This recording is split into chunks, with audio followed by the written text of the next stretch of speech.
Filosofía aquí y ahora. 30 años de democracia. Fue un regreso a la vida, a los sueños, a la creatividad.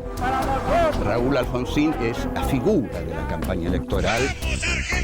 Surge la consigna: somos la vida, somos la paz. El gobierno radical iba a juzgar a los militares. Señores jueces, nunca más.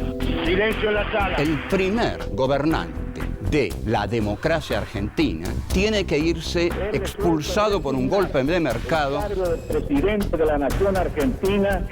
Con Menem aparece el Estado neoliberal. Nada de lo que deba ser estatal permanecerá en manos del Estado. Estado mínimo y mercado desregulado. A todos los argentinos.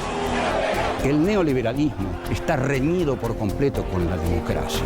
El estallido de la crisis del 2001. He decretado el estado de sitio. Las corporaciones lo que buscan es la vuelta al consenso de Washington.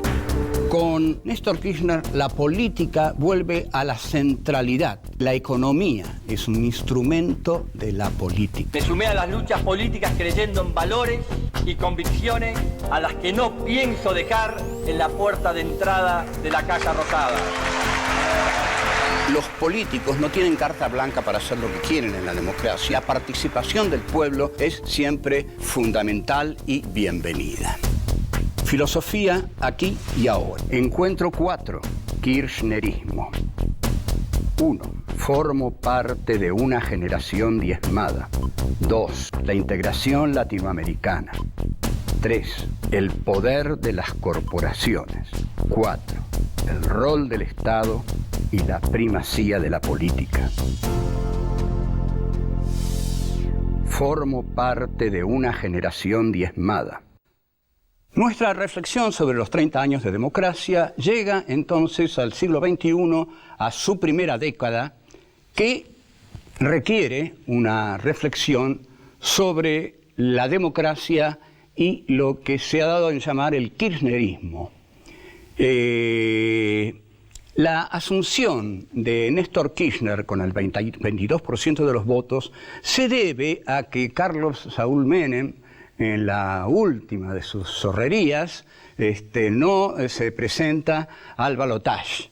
Si se hubiera presentado al balotaje, Kirchner hubiera llegado al 70%. Apenas asume Kirchner, se produce algo que voy a contarles después de analizar un poco su discurso presidencial. El discurso de asunción de Néstor Kirchner tuvo algunos puntos definitivos para muchos de aquellos que lo escucharon. Por ejemplo, cuando dice formo parte de una generación diezmada, a muchos, esa frase les llega al corazón, porque son muchos los que formaban parte de una generación diezmada, negada, injuriada, malinterpretada y en gran medida por los radicales, y también por la izquierda, que era la izquierda peronista de los años 70. A esa línea histórica, no en su expresión armada, sino en su expresión territorial, militante, adhiere Néstor Kirchner, quien dice que los ideales de esa generación él no los va a dejar en la puerta de la Casa Rosada. Entonces, con Néstor Kirchner, la política vuelve a la centralidad. La política vuelve a la centralidad porque al recordar que él pertenece a esa generación diezmada, tenemos que recordar que para esa generación diezmada, la política entendida como praxis que se desarrolla en la territorialidad es lo fundamental. Entonces, lo político, que es aquello que comprende los estamentos del Estado, es distinta a la política. La política comprende la reivindicación de la militancia y el ingreso a la política de sectores populares y juveniles, que es lo que va a ir logrando paulatinamente el kirchnerismo. A su vez, hay una exigencia de una moral de la política. La política tiene que ser moral. Hay un imperativo moral en la política y esto explica el estallido de la crisis del 2001, porque hay un quiebre entre la representación política y lo territorial. La gente no se siente representada por los políticos. De ahí que impulsen una democracia directa y de ahí que larguen esa consigna, que se vayan todos. Que no quiere decir que se vayan todos realmente. Quiere decir que o nos representan o se van, pero tienen que ser nuestros representantes. Llegamos así a las elecciones del 2003 y Kirchner tiene una excepcional iniciativa política. Este dinamismo político de Kirchner le da a la horizontalidad rizomática, digamos, de las asambleas de democracia directa, le da su esquema arborescente. Aparece finalmente el líder en el cual se corporizan los deseos de las bases. La iniciativa que despliega Néstor Kirchner gira sobre todo en torno a los derechos humanos. Deroga el punto final y la obediencia debida, inicia juicios a los represores que son muy mal vistos por la sociedad concentrada de la Argentina, porque digamos que los sectores de la derecha argentina no quieren juzgar a los represores, quieren hacer borrón y cuenta nueva y olvidar eso. Pero Kirchner, al pertenecer a una generación diezmada, va adelante con los juicios a los represores. La relación con el Fondo Monetario Internacional, que había sido uno de los ejes de la sumisión de la Argentina menemista al poder financiero internacional, el gobierno de Néstor Kirchner cancela su deuda con el Fondo Monetario Internacional y ya no volvemos a oír más la palabra riesgo país. Lo que está buscando este Estado es su independencia económica. ¿Por qué? Porque la economía es un instrumento de la política. La economía no puede dominar a la política. La economía es un instrumento de la política. La política tiene que hacer economía desde un proyecto político autónomo, bien diseñado, uno de cuyos niveles sea el económico. Toda economía es economía política. Volvemos. 2. La integración latinoamericana. Kirchner impulsa un viejo proyecto de América Latina, que es su integración. Perón había dicho célebremente, el siglo XX nos encontrará unidos o dominados. Casi nos encuentra dominados y desunidos. Pero a partir del 2003 y ya desde el gobierno de Chávez comienza a diseñarse una unidad de los gobiernos de América Latina, que es una visión compartida por distintos líderes de América Latina justamente. Chávez inicia el camino nacional y popular, y este camino nacional y popular se suma a Kirchner en ese camino y lo dinamiza, porque si algo tuvo Kirchner a lo largo de su carrera es una iniciativa política poderosa. Entonces, América Latina es la primera vez que logra realmente una unión a través de un organismo como el Mercosur, que consigue imponerse al ALCA, que es el que quieren los norteamericanos y la derecha de América Latina. Entonces, América Latina, por primera vez, se atreve a ser un bloque autónomo enfrentando a los Estados Unidos. Este bloque autónomo, a su vez, fortalece a cada uno de los países. El Mercosur va a impedir, y esperemos que siga impidiendo, cualquier experiencia loca, cualquier experiencia desestabilizante en cada uno de los países, porque los países de América Latina ahora están muy unidos. Hay un frente interno que se opone a lo externo, al frente externo que implica el occidentalismo capitalista. Entonces, el frente interno se expresa a través de el Mercosur y las relaciones entre los distintos países. Es lo que podemos llamar el Frente Suramericano. Es, creo, uno de los hechos más importantes de la historia de América Latina. Esta unidad, por supuesto, es atacada por la derecha, porque no le conviene. Y porque la derecha, no hay que olvidarlo, no es la derecha de por aquí. La derecha es algo mucho más complejo que llega hasta el imperio, que se expresa en cada país a través de la embajada norteamericana. Hay una charla de Rafael Correa con Julian Assange, donde le cuenta un chiste político viejo, que para él es nuevo, bueno, no importa, él, que dice que se lo contó Evo Morales, que es así. ¿Ustedes saben por qué no hay golpes de Estado en Estados Unidos? Porque no hay embajada norteamericana. Entonces, las embajadas norteamericanas se unen a la derecha en todo el cono sur. Hay una cumbre de las Américas que se hace en Mar del Plata en 2005 y que es decisiva. Viene nada menos que Bush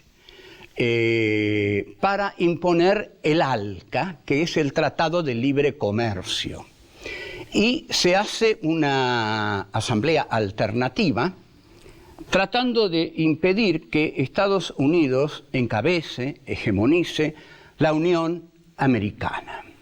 Entonces, para que esto no sea posible, la cumbre paralela se realiza con Chávez a la cabeza. Y con otra cabeza muy simpática que es la de Maradona también, que anda por ahí luchando por la unidad latinoamericana. La consigna es no al ALCA. Y entonces ahí es donde queda constituido el Mercosur. La unión, que es la unión, finalmente la unión de América del Sur sin supervisión de Estados Unidos. Esta unión de América del Sur es un sueño de 2 siglos que tiene grandes figuras como Bolívar, por ejemplo, y no vamos a nombrar a las otras, Manuel Ugarte, Felipe Varela, etcétera, etcétera, que han sido íconos de este sueño de 2 siglos, unidad de América Latina. Lejos de estar fuera del mundo, como la derecha amenaza, siempre que la Argentina intentó un camino propio, la derecha le dijo: van a quedar fuera de la historia, van a perder el tren de la historia, porque para la derecha hay un tren de la historia que está marcado por las naciones imperiales. Y los otros pueblos tienen que seguir ese tren de la historia como vagones que van detrás. Ya Hegel, el gran Hegel, dijo que hay pueblos sin historia, que hay pueblos fuera de la historia. ¿Por qué están fuera de la historia? Porque no tienen un contacto profundo con los pueblos que hacen la historia, los pueblos civilizados. El mayor logro de Néstor Kirchner es salir de ese mundo imperial y buscar la creación de otro rumbo posible. Y ese otro rumbo posible es la unidad de América Latina, que implica la autonomía de América Latina, porque tengamos en cuenta que en la medida en que América Latina está unida, América Latina puede ser autónoma de las decisiones del imperio. Si no, desunida, va a estar siempre a sus pies y dependiendo de organismos como la OEA o la Sociedad Interamericana de Prensa, que están monitoreados por los Estados Unidos. Una América Latina libre y autónoma es una América Latina unida. Volvemos. 3. El poder de las corporaciones. Si bien en el no al ALCA y en la creación del Mercosur podemos ver la política exterior de Néstor Kirchner, su política interna se caracteriza por, primero, asumir como un presidente débil. Después asume la presidencia del PJ, pero rompe con Duhalde. Rompe con Duhalde porque Kirchner tiene, como dijimos, una gran iniciativa política y desde el primer día de su ejercicio ya viaja a Santa Fe con el ministro de Cultura y Educación, Daniel Filmus, a solucionar un problema, y esto deslumbra bastante a una sociedad que quería un presidente. La otra política que lleva adelante Néstor Kirchner es una política de industrialización del país, de redistribución de la renta nacional, para lo cual se produce entonces el llamado conflicto con el campo, que el campo no es una entidad cerrada en sí misma, ni el campo tampoco pertenece a los propietarios de tierras, porque el campo pertenece a la patria, pertenece al país. En esta situación, comandada por la sociedad rural argentina, es una situación lamentable para muchos, porque hay sectores que uno nunca hubiera pensado verlos junto a la sociedad rural, que insultó a Alfonsín, que recibió a Onganía en carroza, aplaudiéndolo. Entonces, a todos aquellos que acompañaron a los capitostes de la sociedad rural, habría que recordarles una concepción como para manejarse en la política argentina, que es la siguiente: donde está la sociedad rural, si usted quiere ser de izquierda, progresista, lo que sea, no tiene que estar usted. Está claro, ¿no? Porque la sociedad rural no es nada de eso. La sociedad rural es ese conjunto de ganaderos y agricultores que agravió a Alfonsín, homenajeó a Onganía y está siempre contra los gobiernos populares y estuvo al lado de todos los golpes de Estado. Bueno, esto se ha dicho, pero ¿qué pasó con la 125? Ahora, ahí empieza una fuerte agresión de los medios contra el gobierno de Kirchner, que es muy difícil de soportar, porque los medios, los grandes medios, son grandes grupos monopólicos, y al monopolizar el poder, monopolizan la emisión de la verdad. Si yo tengo 10 radios, 20 radios, 2 diarios fundamentales, 5 canales de televisión, bueno, lo que yo digo se impone a lo que dicen los demás. Y esa es la verdad. 4. El rol del Estado y la primacía de la política. Durante el último año del gobierno de Kirchner, y hasta un año antes, durante los 2 últimos años, nadie cree que Kirchner la va a poner a Cristina de candidato. Pareciera que era una broma, que la hacía. Eso se lo van a tener que decir a Cristina.